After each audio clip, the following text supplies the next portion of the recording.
US President Donald Trump threw his support behind Pete Hegseth, his embattled defense secretary. Trump has said any concern over his defense secretary's decision to share military attack plans inside a Signal group chat was a waste of time. Speaking to reporters on the White House South Lawns after the Easter egg roll ceremony, Trump said that he had full confidence in Hegseth. Do you remain confident in Hegseth? Oh, total. President Trump. Why do you even ask a question like that? We have recruitments that's at an all-time high. The spirit in the armed forces is fantastic. No, great confidence. President Trump, share your message to Secretary Hegseth using Signal to discuss those military plans. Are you bringing up Signal again? I thought they gave that up 2 weeks ago. There was a new report this weekend that he used it in a separate chat that included some family members. It's all just the same old stuff from the media. That's an old one. Try finding something new. The New York Times reported over the weekend that Hegseth had shared details about the strikes on Yemeni terrorist group the Houthis on the 15th of March, long before the strikes actually happened. This was in a second Signal chat in a group that included his wife, his brother, and his personal lawyer. 4 people who had knowledge about the chat confirmed this to the Times. But this is not the first time that Hegseth has found himself in a soup. The details of the attack were essentially the same plans that Hegseth had shared in a separate Signal chat that very same day. That group included the editor of The Atlantic magazine, Jeff Goldberg, who was added by one of the close aides of the National Security Advisor, Michael Waltz. The decision to close ranks around Pete Hegseth comes even as Trump has so far been unwilling to fire any of his top officials, no matter what headlines they generate. This is a marked change from Trump's first term. People who had discussed the matter with President Trump said that he was determined this time around to dig his heels in, and he wanted to see Hegseth and others fight back. Trump has been adamant in private about not giving the fake news media, that he calls the fake news media, the satisfaction of seeing him fire one of his top officials in a scandal. In his first term as president, Trump had to fire everyone from his national security advisor to his secretary of state to his defense secretary multiple times. Hegseth, too, seemed to strike a note of defiance that Trump was looking for a clash with journalists at that very same Easter event. Hegseth lashed out at reporters and television crews as he attended the annual Easter egg roll ceremony along with members of his family. He dismissed the news of the Houthi airstrike leaks as one of those hit pieces that aired accusations from who he called disgruntled former employees. Hegseth said he had spoken to his boss, President Trump, and that they were on the same page all the way. You know, what a big surprise that a few leakers get fired and suddenly a bunch of hit pieces come out from the same media that peddled the Russia hoax. Won't give back their Pulitzers. They got Pulitzers for a bunch of lies. Pulitzers for a bunch of lies. And on hoaxes, time and time and time again. And as they peddle those lies, no one ever calls them on it. See, this is what the media does. They take anonymous sources from disgruntled former employees, and then they try to slash and burn people and ruin their reputations. Not going to work with me, because we're changing the Defense Department, putting the Pentagon back in the hands of warfighters, and anonymous smears from disgruntled former employees on old news doesn't matter. Trump and Hegseth spoke on the phone on Sunday night, just a few hours after this news story dropped about the Signal chat leaks. The president told Hegseth that disgruntled leakers were to blame for the report. He made it clear that he had the defense secretary's back.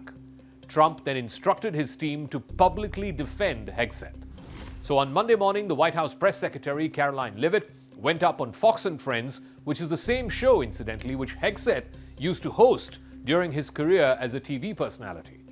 Leavitt insisted that Hegseth had not shared any classified information in both the Signal chats. The president absolutely has confidence in Secretary Hegseth. I spoke to him about it this morning, and he stands strongly behind him. The New York Times reported that Hegseth had disclosed sensitive details about the Pentagon's attack plans against the Houthis in Yemen. This was in a chat just on the very same day before the actual strikes happened. The chat group had been created to strategize about Hegseth's nomination, a nomination which he won very narrowly, with the Vice President J.D. Vance eventually ensuring that he put the casting vote which won Hegseth the nomination by a single vote, breaking a tiebreaker. Pressure piled on Hegseth after news of the second Signal chat broke. Earlier, he had been accused of a drinking problem as well as having sex with a minor, but that was overlooked by Republican senators who eventually voted for his nomination. But that's not the only problem that is haunting Hegseth. It is that many of his own, or at least those who used to be on his team, are now turning their back on him. Or worse, they are even questioning his ability to lead the Defense Department. On Sunday night, Politico published an opinion piece by a former Pentagon spokesman, John Ulyett, who had recently left the Pentagon. In that essay, Ulyett said that the department was in deep disarray under Hegseth's leadership. Two other Hegseth employees have also left the Pentagon in recent days, questioning his judgment and his leadership. Prominent Democrats have also called for an investigation into Hegseth's handling of sensitive national security information after the leak of the second Signal chat. My Republican colleagues must remember that they serve the people of this country, not Donald Trump's ego. They must understand that our troops sacrifice for our nation, not a wannabe king. And if Pete Hegseth doesn't have the dignity or courage to do the right thing and resign from his post, then Donald Trump must fire him immediately. Trump has run a more determined White House in his second term. He has signed hundreds of executive orders which push his second-term agenda with breakneck speed. While he has had some wins on immigration, his trade tariffs and the back and forth around the tariffs has spooked the markets. One area where Trump has pressed on pretty steadfastly is backing his team to the hilt. After both Hegseth and Waltz were accused of leaking sensitive information about American attacks in Yemen, both men were given a clean sheet by their boss, President Trump. The Defense Secretary Pete Hegseth shared sensitive military information in not one, but two Signal group chats. But that was not the only worry for Trump in the last 100 days or so that he's been in office. The IRS, the Internal Revenue Service, which is the tax department in the US, has had 3 different heads in the span of the single week. A man from El Salvador who was living in Maryland, married to a US citizen, was deported by mistake because of an administrative error. And despite the courts asking the Trump administration to bring him back to the United States, they have refused to implement the order. And in yet another misstep, Trump administration officials kicked off a war against Harvard University, the oldest, most prestigious, wealthiest university in America. They sent a letter to Harvard saying that they had to comply with certain guarantees and certain conditions without which they would cut $2.2 billion in federal aid. Harvard now has decided to sue the Trump administration. While the chaos has not reached the levels that we saw in the first Trump administration, the mistakes, the miscommunications, the flip-flops have already started piling up in the first 100 days.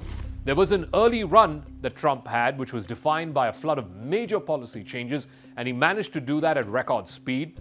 Trump wants his 100-day agenda to stand out and to be groundbreaking, but he runs the risk of tripping over a few speed bumps along the way. Chief among them, his defense secretary's capability, or the lack thereof, in staying on in office.